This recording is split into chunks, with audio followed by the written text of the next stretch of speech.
El orgullo en la vida cotidiana.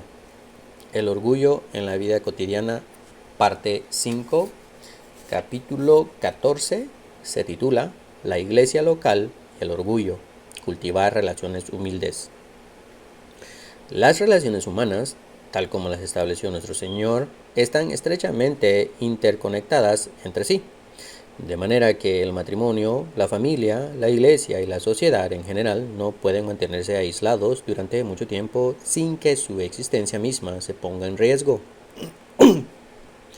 No fuimos creados para permanecer solos e incomunicados, y debemos relacionarnos bíblicamente en el contexto de la iglesia local en las diferentes dimensiones, tanto puertas adentro como hacia afuera.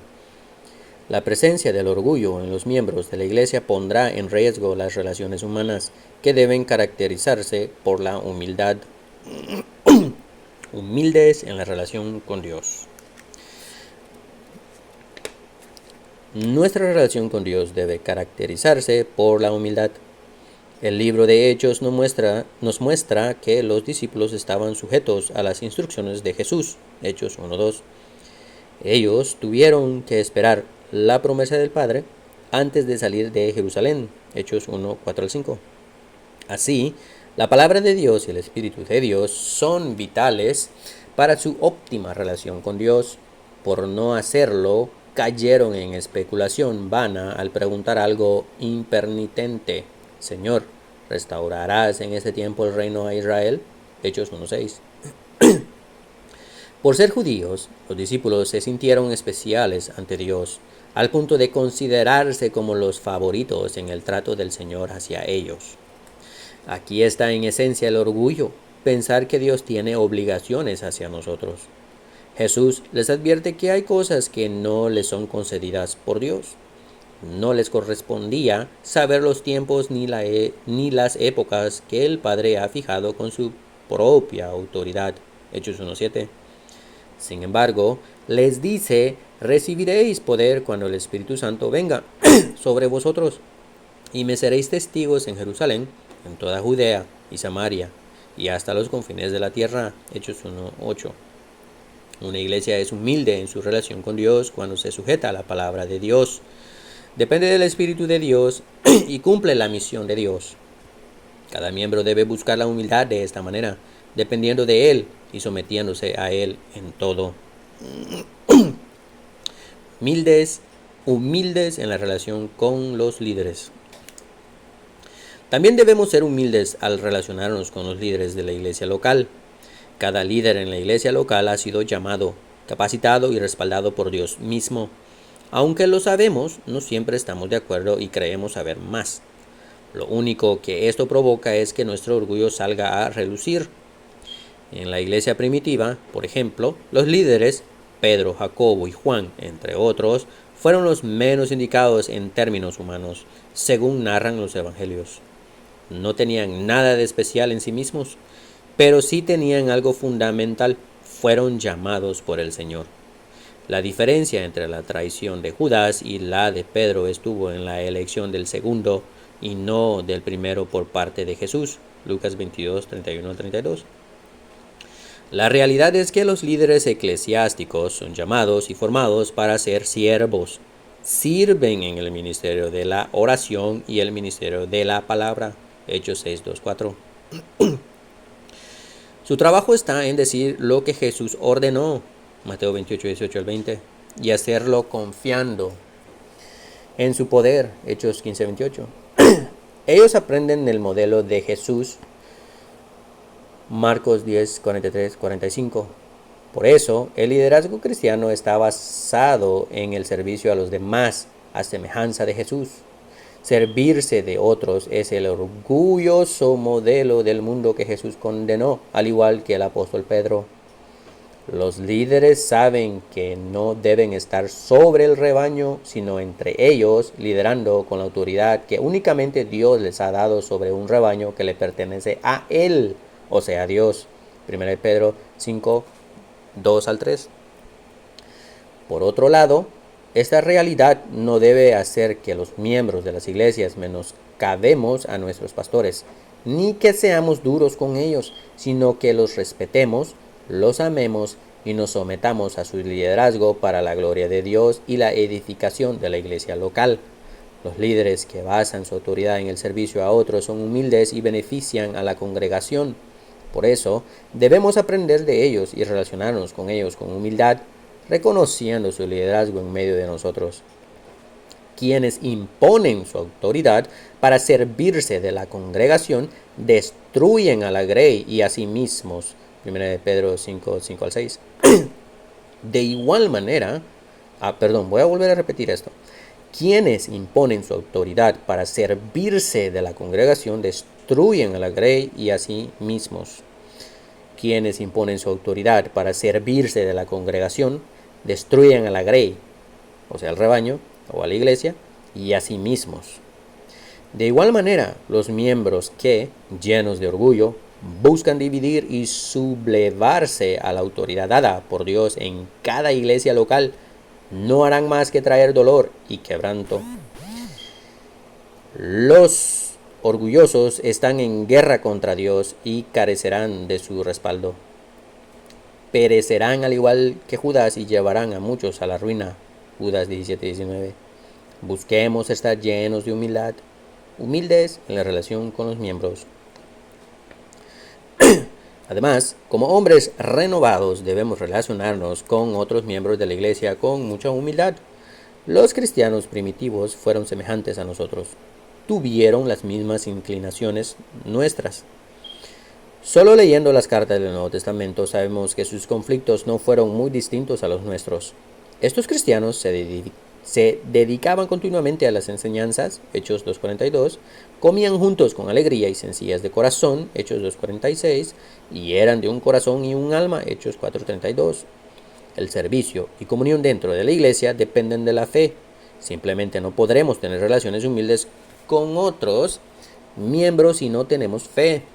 Como vimos en el libro de Hechos, dicha fe es en el Señor Jesús, alimentada por la enseñanza de los apóstoles y como fruto del Espíritu de Dios morando en ellos.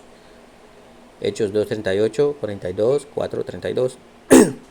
Solo después de haber sido perdonados y de haber recibido el Espíritu Santo, podían escuchar y creer la palabra del Señor y, como consecuencia, tener comunión los unos con los otros de una manera muy singular y especial.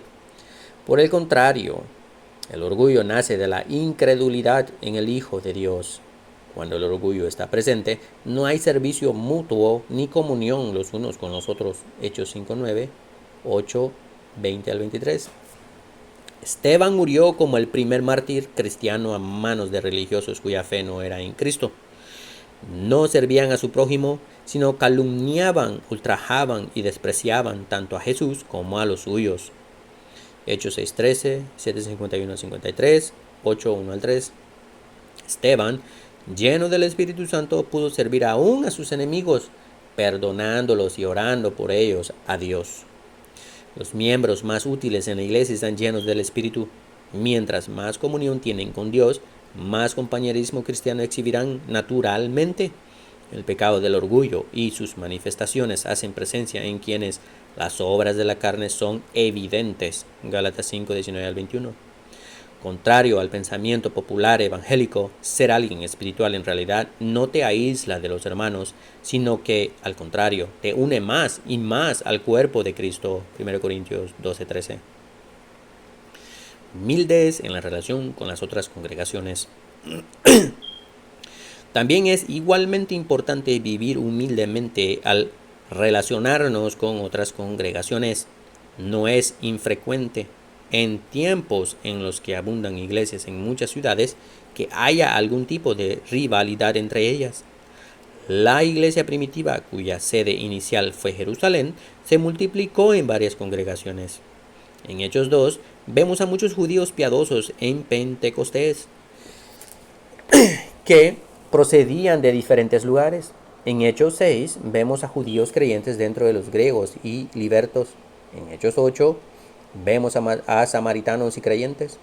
Y en Hechos 10 vemos a gentiles que creyeron. Era importante que, independientemente de su procedencia o ubicación geográfica, se relacionaban como lo que eran. hermanos. El orgullo en las diferentes congregaciones hubiera creado grupos rivales entre sí, lo que detendría el avance del Evangelio y la madurez cristiana.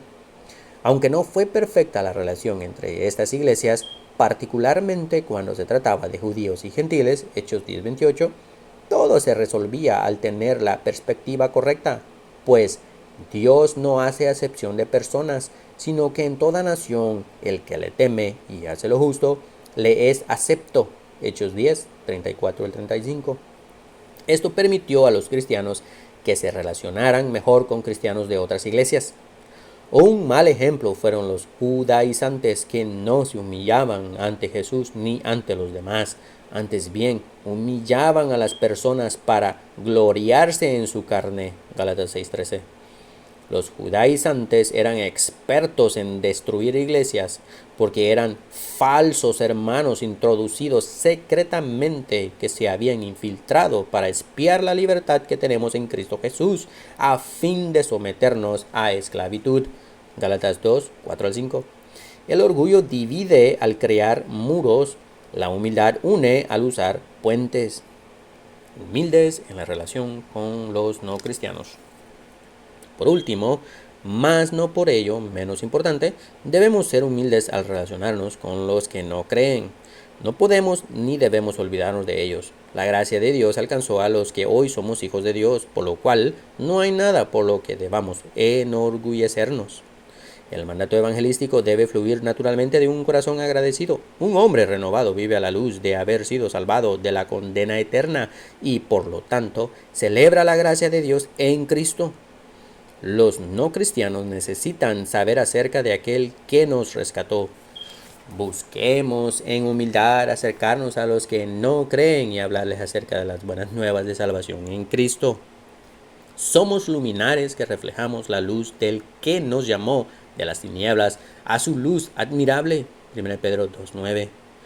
Debemos ser luz porque pertenecemos al que es la luz del mundo. Juan 8:12. Todo en nuestra vida debe apuntar a Cristo en humildad, no permitiendo que el orgullo se apodere de nosotros y de esa manera dar un mal testimonio a los que no creen. Además, incluso nuestra relación con otros dentro de la iglesia será de mucho provecho, puesto que el mundo reconocerá a los cristianos por su amor los unos a los otros. Juan 13:34 al 35.